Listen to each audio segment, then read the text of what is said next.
میں نے مجاہد ملت کو دیکھا تو نہیں، حالانکہ میری پیدائش ہو چکی تھی اس وقت، لیکن کم قسمتی بول لیجئے کہ ناگپور بارہا حضور مجاہد ملت کی تشریف آوری تھی، لیکن میرا بچپنا تھا، بہت چھوٹا تھا تو مجھے ہوش نہیں تھا، مجھے نہیں پتا کہ میں نے دیکھا، مجھے نہیں معلوم، ہو سکتا ہے میرے والد نے ملایا ہو، میرے والد علماء نواز تھے اور علماء کی خدمتوں میں جاتے تھے، لے جاتے تھے، لیکن مجھے ہوش نہیں کہ میں نے حضور مجاہد ملت کو دیکھا یا نہیں دیکھا، میں یقین سے نہیں کہہ سکتا، لیکن میرے اساتذہ بتاتے ہیں جن سے میں نے پڑھا ہے، حضور مجاہد ملت کو بلایا کرتے تھے ناگپور کی سرزمین پہ، فرماتے تھے کہ رئیس اعظم اڑیسہ تھے، آپ سبھی جانتے ہیں کتنی زمینیں آج بھی ان کی، کتنے سرمایہ دار تھے، مگر اس کے باوجود زندگی گزارنے کا ڈھنگ کیا تھا، فقیری کی زندگی، سادہ سا کرسا اور لنگی، یہ سادگی کی زندگی، اللہ نے اتنی دولت سے نوازا لیکن فقیروں اور مسکینوں کی زندگی گزاری، آپ تقوی اور پرہیزگاری کی زندگی گزاری۔ میرے استاد محترم حضور مفتی غلام محمد صاحب علیہ رحمہ فرماتے ہیں کہ جب میں الجامعۃ الرضویہ کے جلسے میں بلاتا تھا، حضور مجیب اشرف صاحب کی بلا علیہ رحمہ سے میں نے سنا میرے استادوں سے، فرماتے ہیں کہ ہم مجاہد ملت کو بلاتے، اس زمانے میں ٹرین کے سفر ہوتے تھے، فلائٹ کے سفر ہوتے تھے، تو ہم حضرت سے کہتے رہتے کہ حضور کس ٹرین سے آپ تشریف لانے والے ہیں، اس ٹرین کا نام تو بتا دیجیے، کس ٹرین کا آپ نے ٹکٹ بنایا ہے؟ صرف حضرت اس بنیاد پہ کہ وہ ہو ہلا نہ ہو، وہ جوش نہ ہو، وہ نعرے نہ ہو کہ جس سے نفس کو خوشی ملتی ہے۔ آج ہماری حالت کیا ہو گئی، ہم ہجوم چاہتے، جب ہم چلے تو لوگ کہے دیکھو دیکھو کون آیا، سنیوں کا شیر آیا، حالانکہ 50 شیر گیدڑ بنے گھوم رہے ہیں، بھورا جا رہا کچھ نہیں۔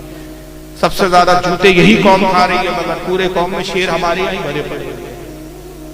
سب سے زیادہ جوتے کھانے والی قوم ہماری ہو گئی، مگر ہر کوئی شیر ہے ہمارا، پورا جنگل شیروں سے بھرا ہے۔ آج ہمارا نفس کہتا ہے کہ ہم چلے تو جلوس نکلے صاحب، سامنے گاڑیاں ہو، پیچھے گاڑیاں ہو، جیپ میں ہم بیٹھے ہوئے ہو، ہاروں کے گلوں میں ہمارے ہاروں کے صاحب ڈھیر لگا ہوا ہو، مجمع نعرہ لگا رہا ہو، لیکن یہ بزرگوں کا اسلاف کا حضور مجاہد ملت کا طریقہ میں نے جو اپنے اساتذہ سے سنا وہ بیان کرتے کہ ہم کہتے حضور کی ٹرین سے آ رہے ہیں، حضرت کہتے کہ آپ فکر مت کیجیے مفتی صاحب، ہم پہنچ جائیں گے، وقت پہ ہم پہنچ جائیں گے،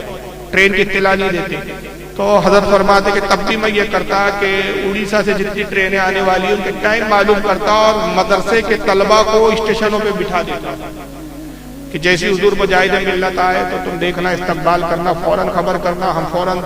وہاں تیزی کے ساتھ دوڑتے پہنچیں گے۔ اور جہاں پہ یہ الجامعۃ الرضویہ مدرسہ ہے ناگپور کا، ریلوے اسٹیشن بہت قریب ہے، بامشکل 1 کلومیٹر بھی نہیں، بامشکل 1 کلومیٹر۔ تو طلبہ کو حضرت فرماتے ہمارے مفتی صاحب کہ ہم بٹھا دیتے کہ بھئی جیسی حضور مجاہد ملت تشریف لائیں اطلاع کر دینا تاکہ ہم جائیں حضرت کا استقبال کریں۔ اب حضرت ٹرین سے اترے، اب طلبہ کا تصور کیا ہے جنہوں نے مجاہد ملت کو دیکھا نہیں، بھئی عالی میں بڑے جبہ قبہ میں ہوں گے، بڑا سا امامہ ہوگا، تغرا ہوگا، حضرت کی 2 پلی ٹوپی سادی سی، یہ صاحب جو پہنے ہوئے اس طرح کی ٹوپی تھی حضور مجاہد ملت، اس کو 2 پلی ٹوپی بولتے ہیں، آپ کیا بولتے ہیں، مجھے اشرفی ٹوپی بھی بولا جاتا ہے اس کو عام طور پر، 2 پلی ٹوپی، سادہ سا وائٹ کلر کا کرتا اور لنگی، اور حضرت کبھی سٹکیس لے کے نہیں چلتے تھے، پلاسٹک کا وہ بیگ آتا تھا، وہ جو مارکیٹ میں سبزیاں خریدنے کے لیے ہم جاتے، اس بیگ میں ایک جوڑا بھرا ہوتا، وہ بھی پریس کیا ہوا نہیں، وہی گھڑی کر کے اس کو ڈال دیا، اور صاحب وہ ٹرین سے اتر رہے ہیں۔ اب اترے تو طلبہ پہچان بھی نہیں پائے کہ یہ مجاہد ملت ہے، تصور تو کچھ اور ہے صاحب، 2-4 خادم ساتھ میں ہوں گے، اٹیچی ہوں گی، جبہ قبہ پہنے ہوں گے، بڑا قیمتی جبہ ہوگا، بڑا سر پہ بہت بڑا امامہ ہوگا، تو وہ امامے والی شخص تلاش کر رہے اسٹیشن پہ، اور یہ اتر کے صاحب باہر نکلتے رہے حضور مجاہد ملت، رکشہ کیا، سامنے میں کاٹا مارکیٹ کر کے، مارکیٹ ریلوے اسٹیشن پہ ناگپور کا ریلوے اسٹیشن ہے، وہاں سے اکثر جل سے گنے جو ہے وہ گرمی میں ہوتے تھے، تو گنے ہمارے یہاں وہ مارکیٹ میں بکتے تھے، تو گنے کی دکان پہ آپ جانا اور وہ گنا خریدا آپ نے، اس کو توڑوایا، گنے کو بنوایا، بغل میں سب پکڑا، اور اس کے بعد سیدھا رکشہ کر کے صاحب وہ مفتی صاحب کے گھر پہ پہنچے، دروازہ کھٹکھٹایا، مفتی صاحب نے دروازہ کھولا تو گنا بغل میں دبا ہوا ہے، حضرت حیران کی اکیلے چلے آئے، ارے حضور آپ، میں نے تو طلبہ کو وہاں چھوڑا تھا،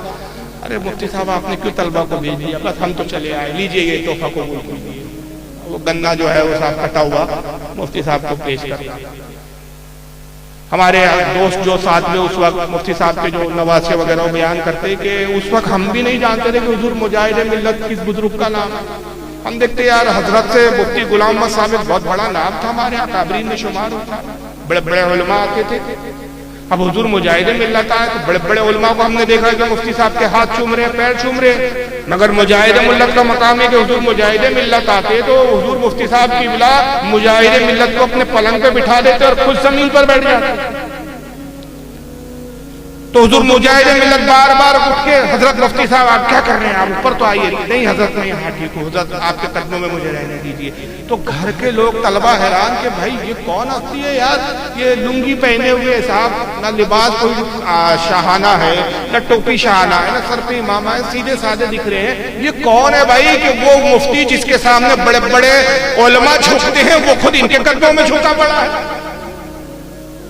اب تاکہ معلوم ہوا کہ صاحب وہ کوئی معمولی ہستی نہیں، وہ سرکار مجاہد ملت کی ذات تھی، جن کی بارگاہ میں بڑے بڑے وقت کے مفتیان کرام عقیدت سے سر جھکا لیا کرتے۔ یہ سرکار مجاہد ملت کی زندگی تھی۔ میں سمجھتا ہوں اس میں ایسے بزرگ دکھ رہے ہیں مجھے جو میری عمر میں زیادہ ہے، یقیناً انہوں نے سرکار مجاہد ملت کو دیکھا بھی ہوگا۔ کیا میری یہ بات آپ کو غلط لگ رہی ہے؟ اگر ہو تو بالکل آپ اس کا انکار کر دیں۔ یہی سادگی تھی کہ نہیں؟ یہی طریقہ تھا کہ نہیں؟ اور ہم نے یہ اس وقت جانا، مجاہد ملت کی فوٹو ہم نے دیکھی ہے، اس کے اوپر کسی نے ڈالا ہے اور اس فوٹو کے پیچھے ایک تقریر بھی ہے، تو اس سے پتہ چلتا ہے کہ یہ بزرگ کتنے سادہ تھے اور ان کی سادگی کا یہ عالم تھا کہ دنیا میں کیا ترقیاں ہیں اس سے بھی واقف نہیں ہے، اتنے پرہیزگار، اتنے متقی۔ اور واقعہ یہ اس کے آڈیو موجود ہے باقاعدہ کہ اس زمانے میں جو کیمرے ہوتے تھے جب وہ فوٹو لی جاتی تو فلیش یعنی وہ لائٹ چمکتا تھا، فلیش چمکتا تھا۔ حضرت کو پتا نہیں، تقریر کر رہے کسی نے وہ کیمرے سے فوٹو لے لیا، فلیش چمکا تو حضرت کہتے ارے بھائی یہ بجلی کیسے چمک رہی ہے، کیا بارش وارش ہو رہی ہے؟ حضرت کو پتا نہیں صاحب یہ بجلی نہیں ہے، یہ تو کسی نے کیمرے سے فوٹو لے لیا۔ تو وہی ایک فوٹو ہے جو اسٹیج پہ آپ بیٹھے اور اس میں بھی لنگی پہ بیٹھے اور سادی سی ٹوپی ہے، بڑا سا جلسہ ہے، ارد گرد جو علماء پہچان میں آ رہے ہیں بڑے بڑے علماء نظر آ رہے ہیں اور حضرت سادگی کے ساتھ بیٹھے بیٹھے کہ ہمارے بزرگوں کی جو زندگی سادہ زندگی تھی، تقوی والی زندگی، ان کا جشن ان کا ذکر ہم اس لیے کرتے ہیں کہ ہم ان سے کچھ سیکھیں، ان سے کچھ حاصل کریں، ان کی زندگی سے ہم سبق سیکھیں۔ صرف یہی نہیں کہ ہم ان کا نام لیں اور ان کے نام پہ جشن منا کے خوش ہو جائیں۔ تو آج ضرورت ہے کہ ہم حقیقت میں، حقیقی معنی میں اپنے آپ کو تبدیل کریں، اپنے اعمال کی اصلاح کریں، اور اس کے لیے سب سے اہم ضروری ہے کہ قوم مسلم 5 وقت کی نماز کی پابند۔ آج سب سے بڑا مسئلہ نماز، یہی وجہ ہے کہ ہم نماز نہیں پڑھتے تو آج ہماری مساجدیں ہمارے ہاتھوں سے جا رہی ہیں۔ اب تک تو بدعقیدہ ہماری مسجدوں پہ قابض ہوتے تھے، اب غیر بھی ہونے لگے۔ دیکھ رہے ہیں نا، فلاں مسجد حاصل کر کے رہیں گے، فلاں مسجد لے کے رہیں گے، فلاں مسجد لے کے رہیں گے۔ کیوں؟ وہ دیکھ رہے ہیں کہ مسلمان تو اپنی مسجدوں کو خود ہی چھوڑ چکا ہے، نماز کی پابندی، تقوی کو اختیار کرے۔ اور یاد رکھیے کہ یہ نہیں ہو سکتا کہ ہم گناہ گار رہے اور اولاد نیک چاہے۔ آپ بیج جو ہے صاحب، جس چیز کا بیج لوگ گے اسی کی فصل ہوں گی، اسی کا درخت ہوگا کہ دوسرا ہوگا؟ بیج آپ آم کی گٹلی ڈالو گے اور چاہیے کہ سیب کا درخت اگ جائے، ایسا ہوگا کیا بھائی؟ اور آپ روزانہ بیٹھ کے کہیں نہیں بھائی ڈالا تو میں نے زمین میں آم کی گٹلی ہے لیکن نہیں مجھے آم کا درخت نہیں چاہیے، سیب کا درخت چاہیے، تو ہو نہیں سکتا۔ آج ہماری حالت کیا ہے؟ ہم تقوی اختیار نہیں کرنا چاہتے لیکن اولاد کو متقی دیکھنا چاہتے۔ ہم خود نافرمانیاں کر رہے ہیں اپنے پروردگار کی، لیکن ہم چاہتے ہیں ہماری اولاد ہماری فرما بردار ہو، تو یہ نہیں ہو سکتا۔